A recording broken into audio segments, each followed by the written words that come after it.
My guest today is Albert Wenger of Union Square Ventures. We started in 2005 when he joined Delicious before selling to Yahoo, after which he joined Union Square Ventures full-time and made big investments in companies like Twitter. Now, today, he's worked on and perfected a book called World After Capital, where he argues that today, the big scarce resource is not capital, it's attention that everyone's fighting for. Now, this is an important thing to think about because one of the big investments Union Square Ventures made was Twitter, which is built around an ad model predicated on keeping our attention, just like Facebook. Union Square Ventures made north of $1 billion, according to the Twitter S1, where the company built up north of a 5% stake in that company. So what changed? I asked Albert. I think he gave a good answer there. We also talk about the three pillars that this change has to kind of coalesce around: economic freedoms, informational freedoms, and psychological freedoms. We talk about those three things related to blockchain. We talk about universal basic income and what that could look like, and how consumers can more safely guard their attention to make sure it is being used in a productive manner. We'll jump into it in this long-ranging conversation, but it all started in a quiet German town when Albert entered a coding competition. Let's jump in. Hello, everyone. My guest today is Albert Wagner. At 18 years old, he won a computer science competition at his German high school before proceeding on to Harvard and earning a PhD in information technology from MIT. After that, got into management consulting, hosted data and analytics, and eventually became the president of Delicious before it sailed to Yahoo.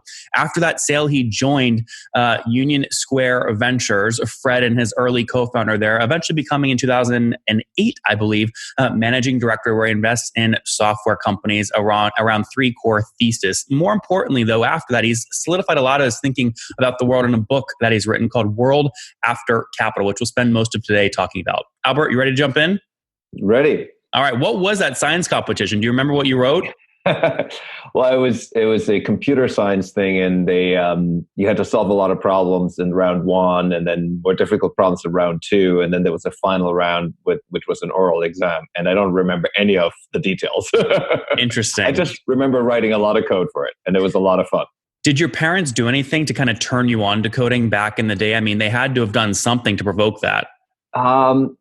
They were the ones who turned me on to it. They were incredibly supportive. So I ran across it in our school. We had a sort of a very early 6502-based computer there. And then I had the great luck of, in the small village that I lived in, there was a nearby computer science student who kind of really took an interest in me. And he gave me all of his stuff. And collectively, we convinced my parents to first buy me a Texas Instruments 59A programmable calculator, and then subsequently an early Apple II, which I still have. It's actually sits in my office. It was a great computer to learn on. And this is, you joked in your recent TED Talk, I mean, this thing takes up, a 4-person desk, takes up the whole desk surface, basically, right? Yeah, pretty much, yeah. We'll talk more, guys, further along about the deflationary nature of technology, Moore's Law, and how these things have gotten so much smaller over time. But Albert, take us into Harvard. So you there senior thesis about the impact of computerized trading on stock prices. Most developers hate money. You ran right into it, it sounds like. Well, I wound up studying both economics and computer science, and I didn't really actually kind of fully know why. I think there was something in the back of my mind that sort of suggested that I was going to study economics to learn something about business, maybe. By the way, don't do that. Economics has not all that much to say about business. But I kind of did it, and then I was looking for a topic that would satisfy both the computer science department and the economics department. I should hasten to add, in the end, only the economics department signed off on my thesis. I couldn't get the two professors to ever really talk to each other, and so in the end, I had to kind of pick one. And so for the thesis, I picked economics, even though I did a lot more computer science work than economics work while I was there. But it was interesting because, I graduated from college in 1990, and computerized trading was a tiny, tiny fraction. It was in its infancy compared to what it is today. And some of the things I wrote about in this thesis actually have since become true in terms of what the impact of it has been on volatility. Did you explore, we saw obviously a recent flash crash. Did you explore some of these concepts back then? Yeah. I mean, it was a very theoretical approach to using sort of a game theoretic model of two types of traders: people who trade with information and people who trade for liquidity. But what that model allowed you to explore was the difference between an open and a closed order book. And today, one of the biggest structural issues we have in the market is that even though we're trading often with open order books, many of the orders in these open order books are basically phantom orders. They're orders that can be withdrawn from the market at millisecond speeds, and so at no cost to the person who had originally placed that order. And so we actually, in a way, have the worst of both worlds. So the reason to have an open order book is because it provides real signal about where the market is at, and that can help to reduce volatility. So in the model that I had, having an open order book reduced volatility relative to having a closed order book. But now we have the simulation of an open order book without actually having one, because so many of the orders can just evaporate. And so I think there's a lot we still need to do to get that right, as it turns out. So you still worry today about potential future flash crashes? Yeah, I think in general, algorithmic trading has and will be problematic for markets. Yeah, absolutely. Interesting. All right, let's fast forward here to MIT. Give us a tease here. Technology of the organization of companies. Obviously, a lot of organizations today are thinking about technology and how to do remote work. Is this were you touching on these subjects back then? Well, so in my thesis, I look at a couple of questions. One is the question of firm size, and that's obviously continued to be a really interesting question as we now see some mega corporations in terms of their at least their reach, not necessarily the employment. And a second question is around organizational structure, where I talk a lot about the sort of emergence of kind of a network model within an organization. And then the third is about the flows of information, which is sort of what are the patterns of information exchange? Will things become more interactive? And it certainly, again, I'm not suggesting I had some crystal ball, but I think directionally some of the things I wrote about in that thesis, which was I finished in 1999, I think have held up very well. Mm-hmm. Let's now fast forward. So post PhD, I think that was 1999. Is that right? Yeah. Okay, so 2003, Josh Schachter started thinking about Delicious. Did you join in 2003, or did you join much later, 2005, 2006? Well, no, he wasn't thinking about Delicious. Joshua had written Delicious. It was a fully up and running service while he was still an employee at Morgan Stanley. It was a side project. Mm-hmm. He had started getting interest from VCs, including from Brad and Fred, Brad Burnham and Fred Wilson, who had started Union Square Ventures. So I obviously knew both Brad and Fred very well, and through them, I met with Joshua. Wait, how did you know those guys? How did you know? Because you hadn't. Well, so Brad. So I had an incubator from 99 to 2000, very very short lived. And Brad was one of the investors and directors. And of course, and in New York, everybody knew Fred. And Fred knew everybody. So I knew both of them. And in fact, Brad and I tried to raise a fund together after the dot-com bubble burst. And we couldn't get it done. And so he had to bide his time a little bit. I had to bide my time.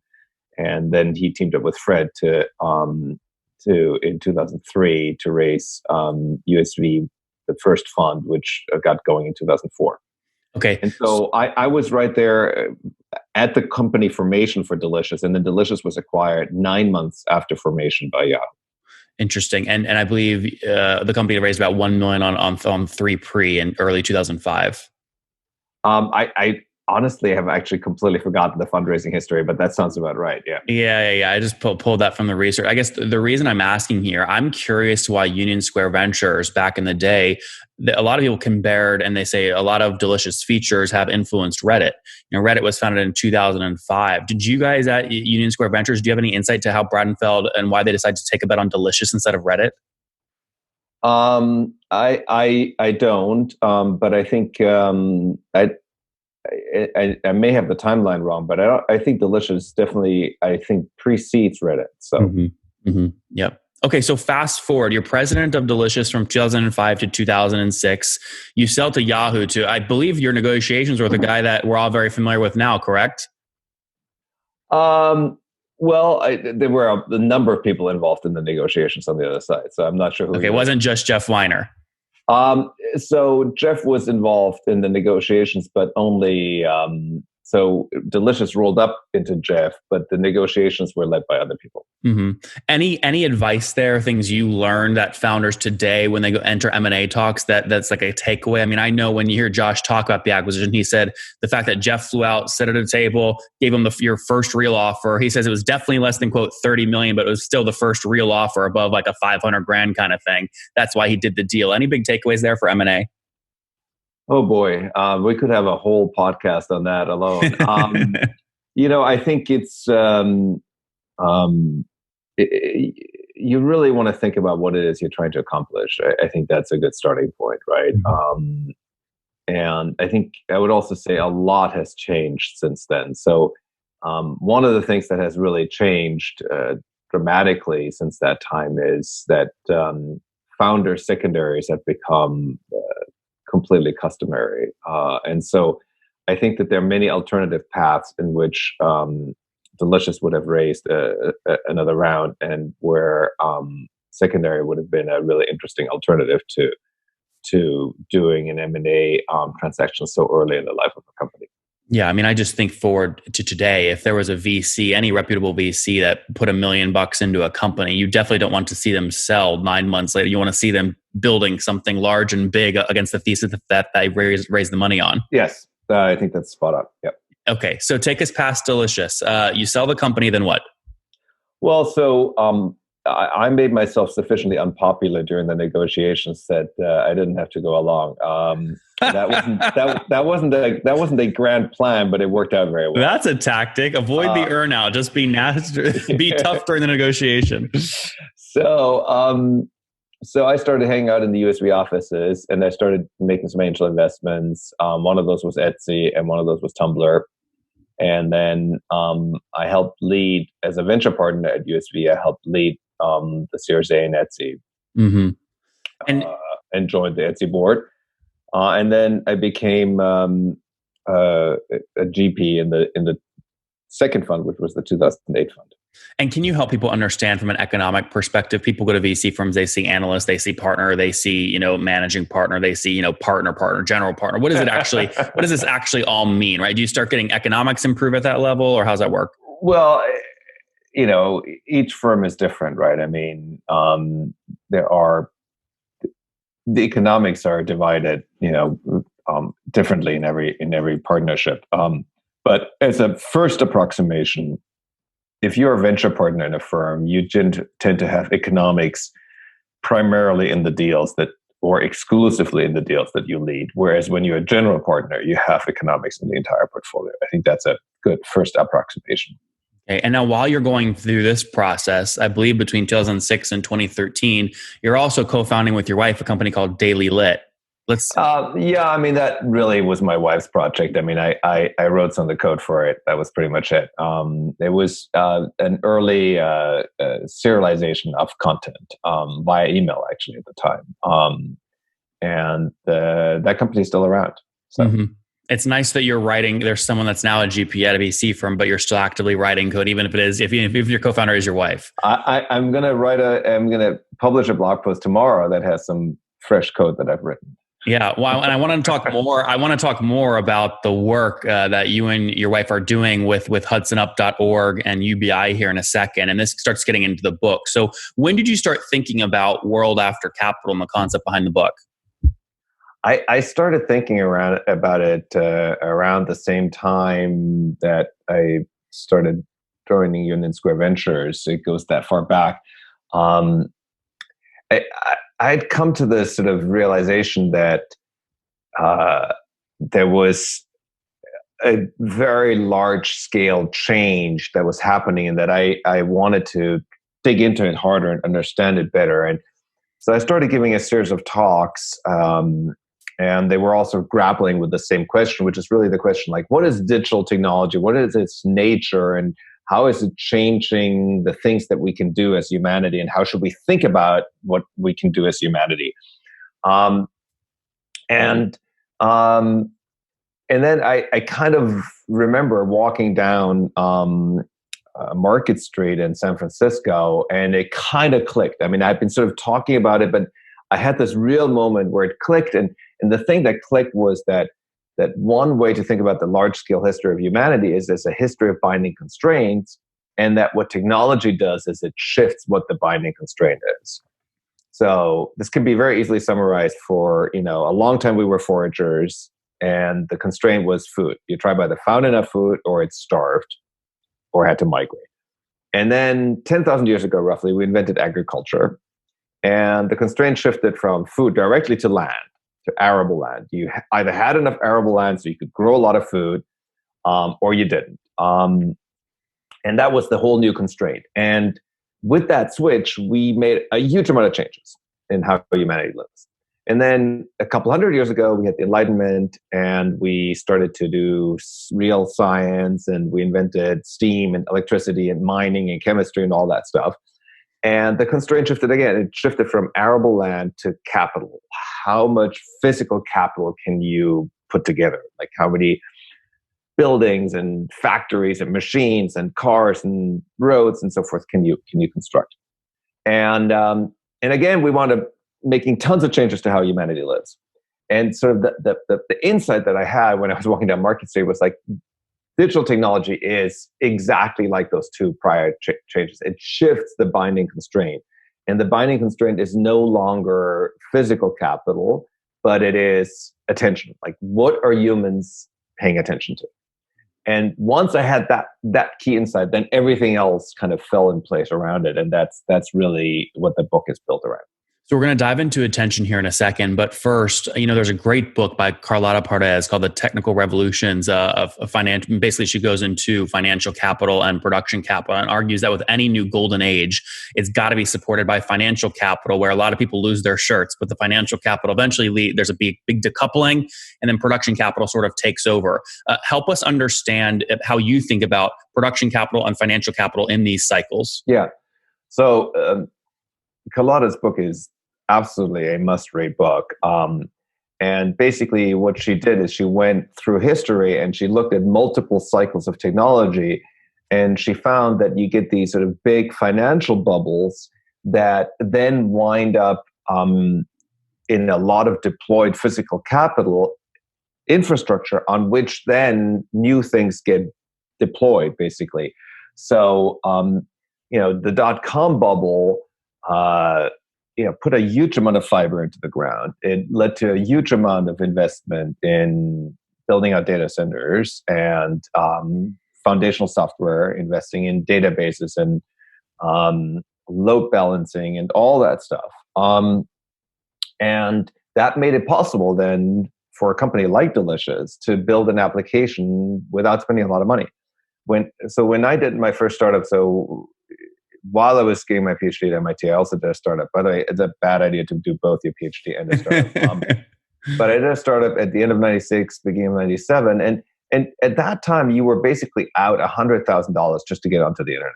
I mean, between like actually getting dedicated bandwidth, getting a dedicated server, getting a bunch of software licenses that you needed for which they weren't open source. That's like Apache had just gotten going. You can't age yourself here. Yeah, no, definitely. Oh, yeah. I have no problem with that. But contrast that with today. Today, you can get $100,000 in credits to be on the internet. Like you can get $100,000 from AWS or from Google Cloud, and probably also from Microsoft Cloud, right? So we've swung from being negative 100,000 to being positive 100,000. That's a extraordinary enabler of innovation, and that's exactly what we've seen. We're seeing a huge amount of that kind of digital innovation as a result. So Carlotta would argue that sort of we moved out of the age of oil and automobiles, right, from the Model T plant opening in 18 or 25ish to basically 1971 when Moore introduced the obviously Intel chip. You started seeing obviously Moore's law come into place, and because of Moore's law, technology by nature is deflationary. You just argued and talked about the decoupling. She argues that decoupling was in 2000 with the crash, and that now we are seeing an age of production capital in the information age. Do you agree with that? Yeah, I think that this fundamental setup is right. The point in my book is sort of a complementary but different point, which is that I think at an even larger scale, zooming out, capital itself even is not the thing that's holding us back, right? And I want to be clear about two things. One is there's huge distributional issues in the world, so we can come back to those. I mean, so the access to capital is wildly, has been really pulled apart, and certainly the access to financial capital is. We have huge wealth and income inequality in the world. But what I mean is, physical capital is not the thing that's holding us back as humanity. So the best way to think about this is to look at China. China literally has stamped entire cities out of the ground in the space of a couple of years. And during the Corona crisis, they built a whole bunch of hospitals, like in the space of a week. I mean, it's like, we're going to build a hospital here, and boom, there's a hospital there, right? And so you kind of see that physical capital as in, the construction of machines and of buildings and of roads, it's not the thing that's holding us back. Mind you, we have terrible infrastructure problems in the US, but it's not because there is a lack of machinery somehow. It's because there's a lack of political will to invest in infrastructure. Mm-hmm. And I'm also drawing a very clear distinction in the book between three stages, which are scarce, sufficient, and abundant. So by no means I'm making a claim that physical capital is abundant in the world. It is not. Like, it's costly to make machines, and it's costly to deploy them. But I'm making the point that they're sufficient in the sense that they're not the thing holding us back. Scarcity, I define as the thing that's really holding us back. And what's really holding us back is our allocation of attention. So I think my point is related to Carlotta's point, but it's a different point. So let's go down this attention rabbit hole now. Tell me more about what you mean by that. So first, people often say to me, Albert, why don't you just say time? And I say the relation between attention and time is like the relation between velocity and speed. Speed is just a number. Velocity is the speed plus the direction in which you're going. Time is just a number. Like yesterday had 24 hours, the day before that had 24 hours. Attention is what you directed your time, the time of your brain at, right? And so the reason I think that is a fundamental scarcity is because you can't go back and change what you paid attention to yesterday. That's number one. And number two, things that are really, really important, both to the survival of the species and to the flourishing of the individual, are under-allocated in terms of attention. And the two examples that I give about this all the time are, at the individual level, people are not paying nearly enough attention to what is their purpose in life, which is why a lot of people struggle with all sorts of problems, midlife crises. Obviously there are forms of depression that result from sort of chemical changes in your brain, but there's also people who just feel rudderless because they don't know why they're here or what they could do or what their life means, right? So that's one example. And then the other example is, collectively, we're not paying nearly enough attention to the climate crisis and how to solve it. There are many other things that we're not paying enough attention to. And obviously with the virus crisis, we just learned that we weren't paying nearly enough attention to preparedness for global pandemics and to figuring out ahead of time how to have much better capability of producing vaccines, much better capability of monitoring outbreaks and so forth. So these are just some examples of what we're not paying enough attention to. And I might add, given the time that we're now talking, is We're also not paying enough attention to fundamental structural inequity in society and how to address those, right? Instead, what we have the situation is where the market-based system has been so successful at solving a certain class of problems that we have somehow convinced ourselves that it can solve all problems. But that's just not true. And the reason it's not true is because the market-based system, for it to work, it needs prices. And the most important things that we could allocate attention to don't have prices, and more importantly, cannot have prices.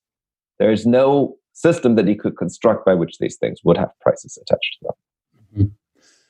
When I think about my own ability to just be quiet and peaceful, it doesn't happen unless my phone is on do not disturb and locked in a box in another room, and I can just be present. Part of, I think, the issue with this, which I'd like your take on, is there are massive tech companies that are valued in the public stock market around, customer ARPUs tied to time in app and session duration. Are these the wrong metrics? Are they unhealthy? Well, they're certainly unhealthy from a social perspective, right? So what we've done is we have companies where the entire business model resolves around reselling your attention. I mean, that's the fundamental nature of advertising. Advertising, going back to, let's say, newspaper advertising, is I have a bunch of your attention. You're like paying attention to the newspaper. You turn the page, and boom, I throw something in your face, right? Big, full page ad. So when that's your fundamental business model, and that's certainly the case for companies like Microsoft, like Facebook and Twitter and YouTube, for example. When that's my fundamental model, then my incentive is to grab as much of your attention as I can, right? And so how do I do that? I frequently alert you. Here's a new piece of content you might find interesting. Once you're in there, I'm like, and here's another piece of content, and here's another piece. And of course, I'm much more likely to design my algorithms in a way where the pieces of content that they surface are engaging, by some metric. That metric usually is you actually go watch the video. Well, it's a lot easier to get that when I give you some cheap emotional hook, as opposed to when I say, and here's a video about, understanding complex numbers.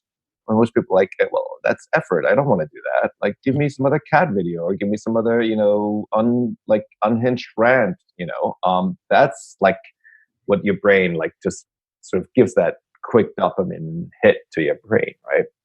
So yeah, I think we have fundamentally created a situation where we're using this new set of technological capabilities, digital technology, and instead of freeing up human attention, we're sucking it down a rabbit hole. Mm-hmm.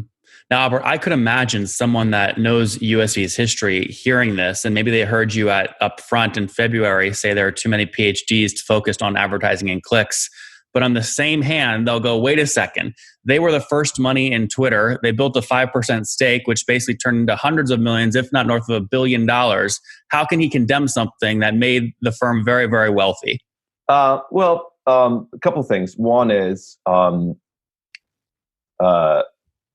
you can learn, right? I mean, I think when we invested in Twitter, we certainly didn't have the same degree of understanding of just how severe this attention allocation problem would become. That's number one. Number two, when we invested in Twitter, Twitter didn't have their own clients. Twitter was a network of third-party clients, and it was accessible via text also. A lot of tweeting happened simple via texting, and you also got alerts of other people's tweets via text.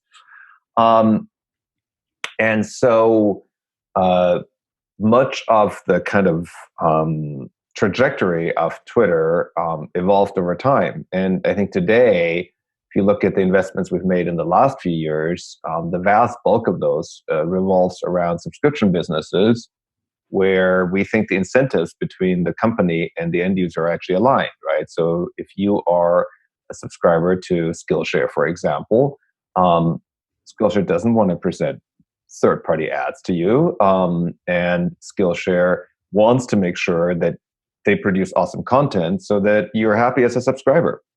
And subscription model has another incredible advantage, which means your marginal consumption is in text. So, if you want to watch another Skillshare class, great. Just go ahead. You don't need to pay more. And so a lot of our portfolio has transitioned to this model as we've come to understand the problems with the other model. Mm-hmm. So let's use Twitter as an example to jump into your 3 freedoms that you believe we need to fight for in the book, which are economic, informational, and psychological. One of the things Jack put out there, and I want your opinion on this, Jack Dorsey, he said, if I could figure out a way to give power back to Twitter users via the blockchain, every time you submitted a tweet, the more engagement it got, the more, educational it was, the more sort of Twitter coin you earn, the more utility value you got. Sounds great in theory, but all those people that invested in Twitter in the public stock market right now, you could imagine the stock price would deteriorate very quickly because that basically erodes your ability to drive ads. How do you see information freedom happening over the next decade? Yeah, so I basically think that all these systems need to become programmable. They all need to have APIs, and in a way, that's going slightly backwards because, as I said before, at one point Twitter had APIs and anybody could build a Twitter client. So I believe that anything you can do in an app, you need to be able to do programmatically. Anything I can do in the Twitter app, I need to be able to do through a program. Anything I can do in the Facebook app, I need to be able to do through a program.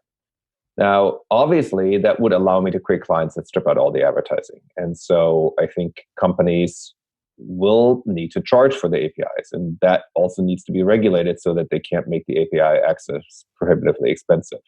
And that's actually pretty easy, I think, to regulate. You just say, look, your API needs to be related to what you're making of your free users that you're monetizing via advertising. So you can't make more money on the paid users than you're making on the advertising users.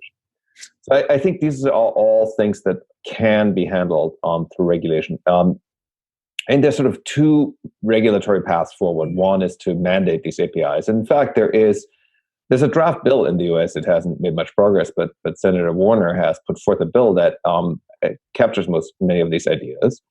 There is actual legislation in place in the EU for bank accounts. So your bank account needs to ship with an API. And that has already shifted the power balance between banks and their customers substantially. And similarly here, this would shift the power balance substantially. But it has to be a regulatory act because, as you rightly point out, that act is going to potentially destroy some of the market value of these companies. And so the companies aren't going to do this by themselves. So just explain. Let's keep going down the Twitter path for a second. If Twitter remakes itself and it provides a sort of end user API, you argue in at your blog on continuous.com, maybe give some Section 230 protections. Continuations. Sorry, continuations.com. It's .com, not .org, right? .com, yes. Yeah, continuations.com. But you argue for some Section 230 protections for companies that adopt this quickly. Yeah. So how let's say you're on a Twitter trading call, call it 10 years from now. You believe that they'll be making, if they go this path, they will be making money via charging, via kind of like Twilio. Oh, absolutely. Absolutely.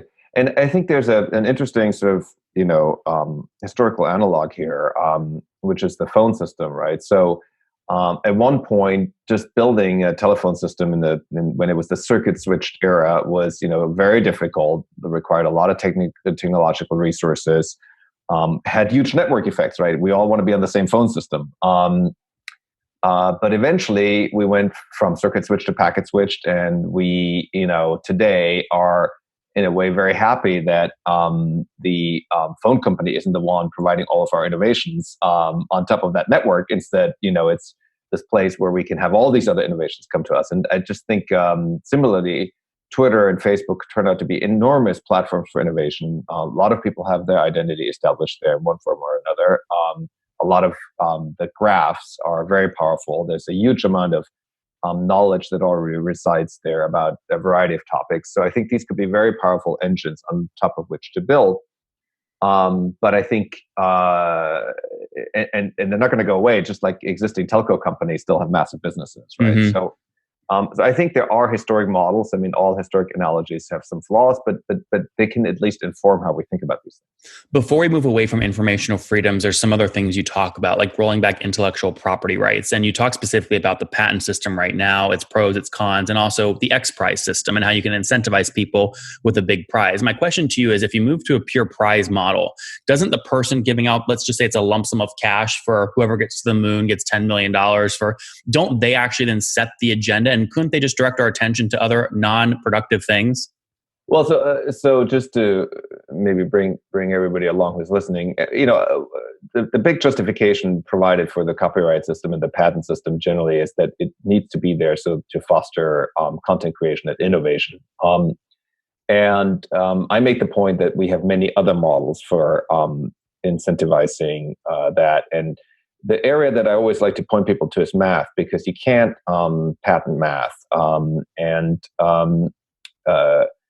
Math researchers generally are not well paid unless they sort of switch over and go work on the finance side. But math has two things going for it. It has a very good reputation system, and it has a price system where there's some key prices. And the combination of the two, reputation plus prices, plus lots of people having an intrinsic motivation to want to work on math because it's very cool. They find it cool.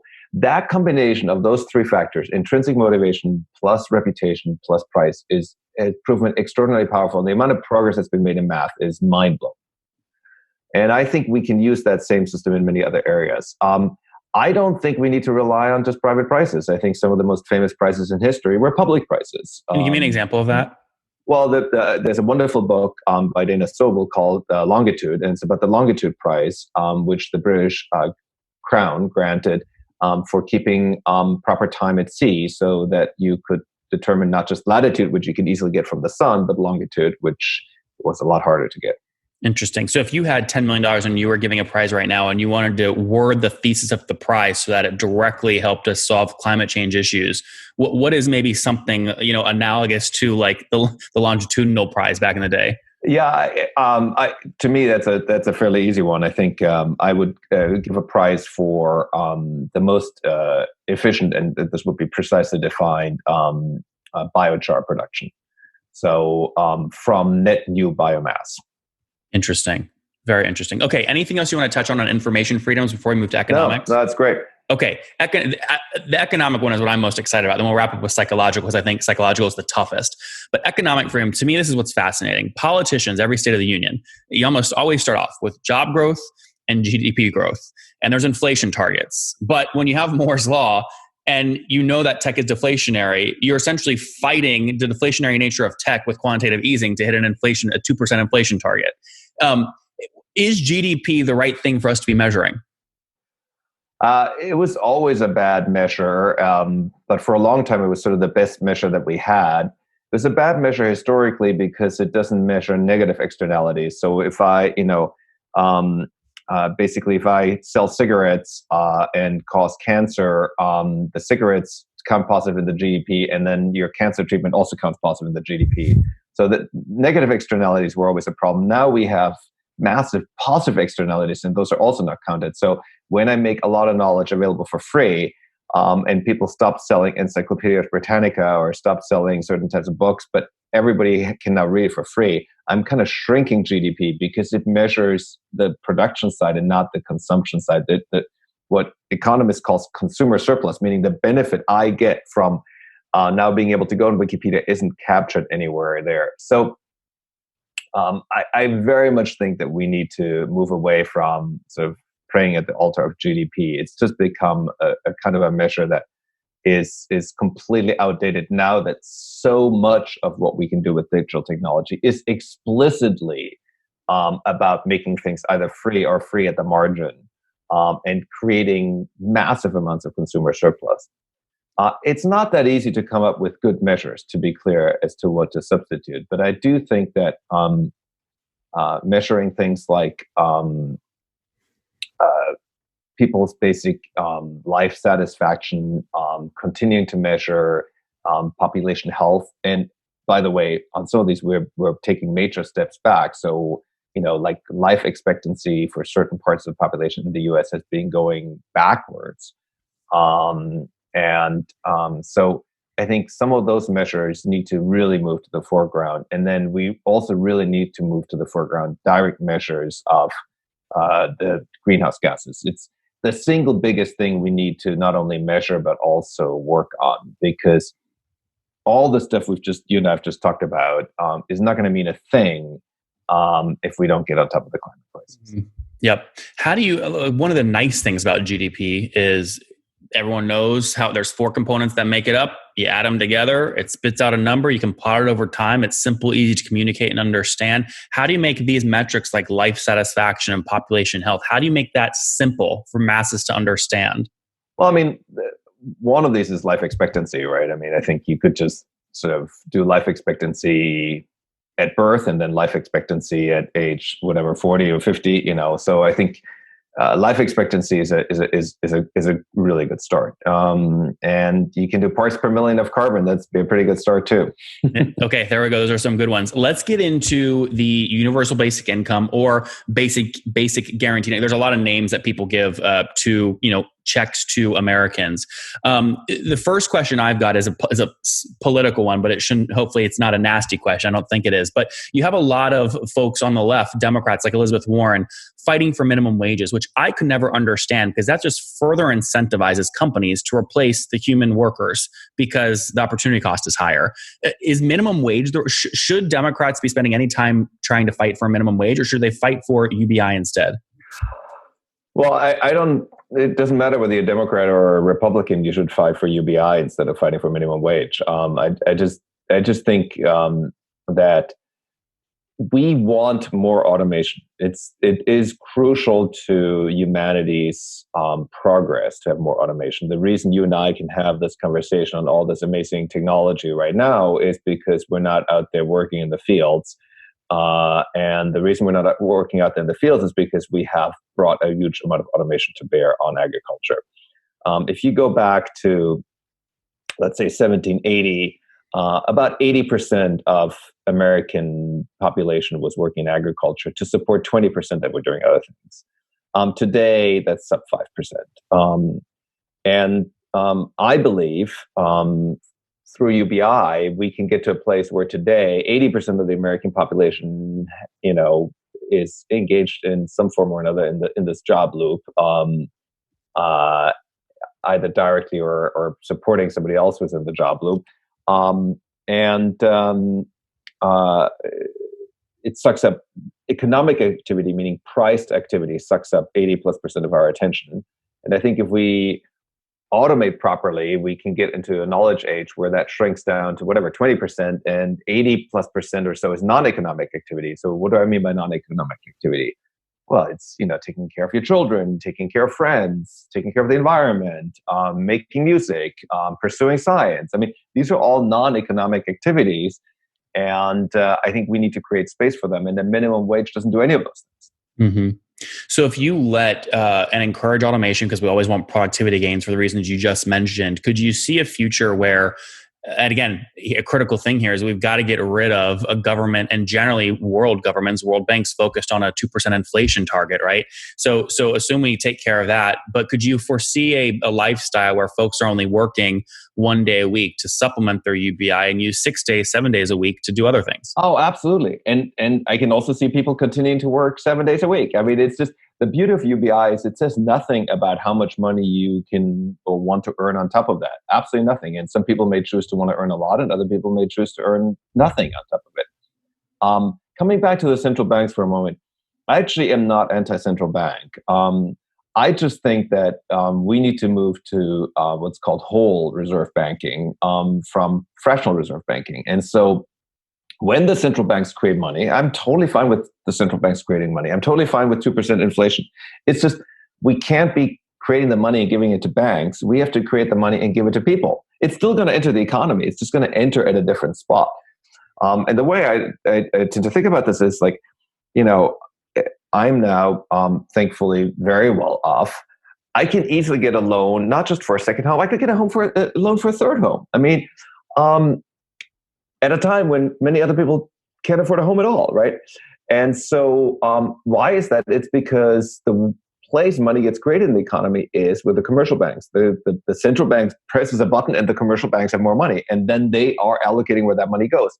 Whereas and you said it earlier, funny enough, you literally used the word, well, during the crisis now, we're sending checks to everybody.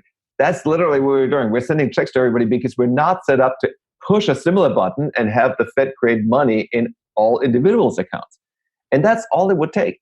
All it would take to get to a UBI world is to just switch to that system where the way money gets created is it gets created in each of everybody's accounts, and then it enters the economy there. And then it still finds its way to banks. I mean, and banks will still make loans and so forth. It's just that when they want to make the loan, they need to find the money first, and they can make the loan.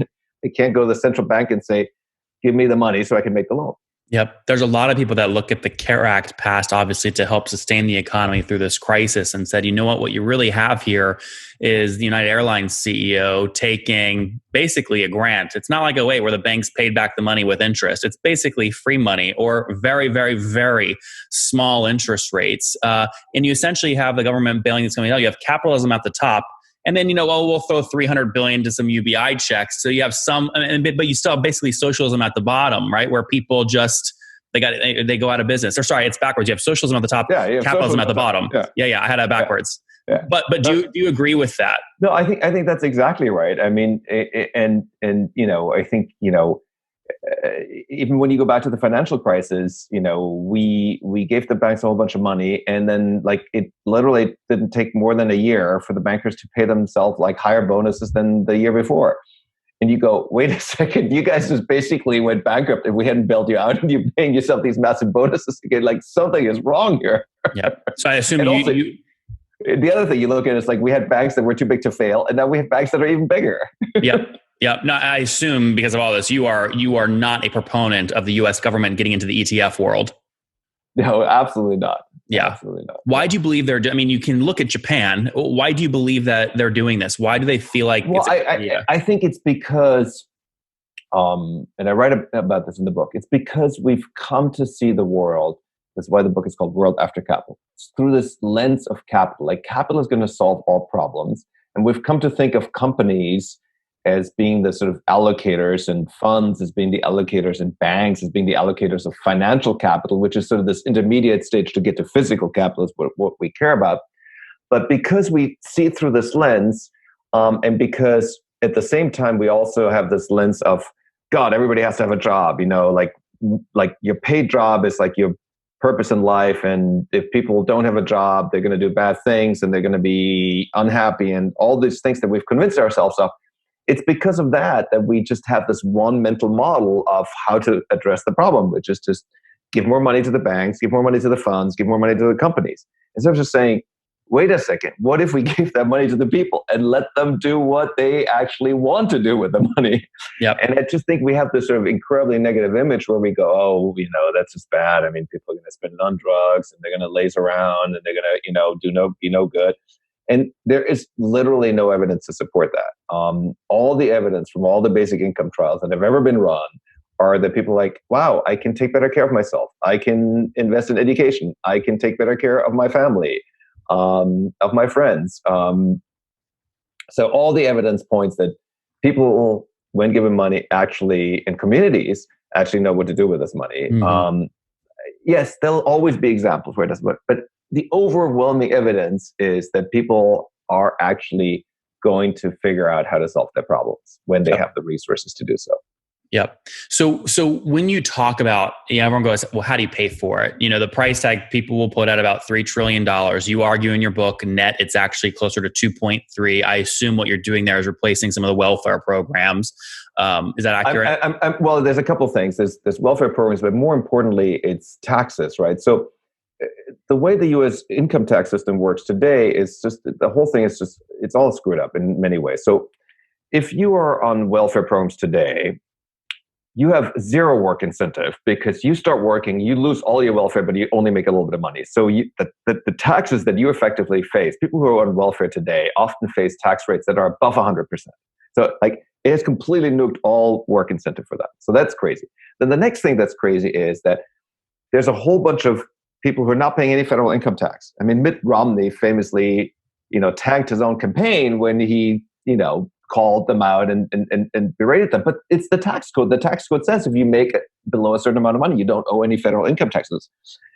So like if you had a UBI system, the way to do it is now you just start like taxing $1. Like you could have a flat tax rate. Every dollar is taxed the same way. By the way, independent where it comes from. I would tax every dollar. You get $1, whether it's from interest rate, capital gains, work, whatever. Just you get $1, you pay taxes, same rate of taxes. Eliminate all the loopholes. That reduces the net amount of money very, very substantially. Because now, as people, people are still going to want to earn, as you and I talked about, many people are going to want to earn an income above the basic income. I would, based on all the studies that have been done, the vast majority of all people are going to want to earn an income, and they will start paying taxes, and that reduces the amount of money needed. And Albert, why are you a proponent of the tax essentially on the money earned or given versus what over 100 countries around the world do, which is tax the consumption via VAT tax? And by the way, this is going to hit these companies that are building these monopolies like Amazon. Yeah, I'm not a either or. I don't think that it needs to be just one or just the other. I mean, many parts in the U.S. have a sales tax. A sales tax isn't that different from a VAT. I think also figuring out what exactly value added is tricky. So, but I do think one other reason to have an income tax, frankly, is because I think there is a lot of income that is generated without labor, and so I would tax that, and then it becomes difficult if you try to do what we're currently trying to do, which is distinguish between many types of income, which I think is a mistake. Okay, let's jump into the last pillar here: psychological freedom. What's it mean? Psychological freedom is just understanding that our brains evolved over millions of years in an environment where when you saw a cat, there was an actual cat. And now I can show you an infinity of cat pictures, right? And each time your brain sees a cat, it's like, oh, there's a cat. And so so much of our brain circuitry is susceptible to cheap prompts, whether it's cat pictures or whether it's some highly emotional video or even the emotional headline. And our brain also has the capability of rational thought and language, which makes us unique. I mean, dogs are amazing, but they don't write books, and whales are incredible, but they don't, write books. So that part of the ability to write a book, to read a book, and so forth, that part of our brain is a part that requires a certain amount of effort. And so psychological freedom is all about living in a world where you can constantly be bombarded with information that all it tries to do is hijack your attention, hijack your emotions, put you in some kind of emotional state of that will then keep, as you pointed out, will keep you engaged with some system, whether that's YouTube or Facebook or whatnot. Psychological freedom is what is it that you can do as an individual to not be so susceptible to that. And it's become a cliche word, but I do think mindfulness is sort of the single key to this, which is have some kind of mindfulness practice for yourself. And what that is for any one person, I don't want to, prescribe, because different things work for different people. Like I've tried meditation for years, couldn't make it work. I now do very simple breathing exercises. I do them every morning, every evening. They've transformed my life. So I think there are other tricks. My phone is always on D&D. The only thing that makes my phone vibrate is a text or call from one of my immediate family members. That's it. Mm-hmm. I also have turned my phone off so that visual notifications, so the screen stays dark. I just think that there are small hacks like that, but the big hack is the sort of mindfulness hack. Mm-hmm. How do you convince? I mean, listen, we all have cognitive bias, and we like seeing more of what we agree with because it makes us feel better about ourselves. And Twitter and Facebook are brilliant at creating echo chambers that give us this exact dopamine hit. I mean, how do you convince a population to give up something that feels good? Well, this is a long-term process. I mean, everything that we're talking about here, when people ask me, what do I think, how long it will take? I think it's a multi-generational project, right? Just like it took us multiple generations and unfortunately 2 world wars to get out of the agrarian age into the industrial age. I think this is going to take a while. But a starting point here is it's got to be part of what every kid learns as a kid. So, I went through a lot of school. I went through 13 years of school in Germany, plus I spent a year in high school. Then I did 4 years, well, I did 3 years of college, and then I did 3 years of graduate school. That's a lot of school. All of that had all sorts of requirements, core requirements, distribution requirements, in various subjects. Do you think at any one point in time there was a required class on a owner's manual for your brain? I'm going to guess no. No, absolutely not. I mean, it's crazy, like, mandatory history or physical education or whatnot. But like the single most important thing about us is our brain. And you don't learn how to properly use it. Yep. Interesting. All right. I want to wrap up. We have 3 or 4 minutes left here on blockchain. This is a much longer conversation, but in 2013, you wrote an article.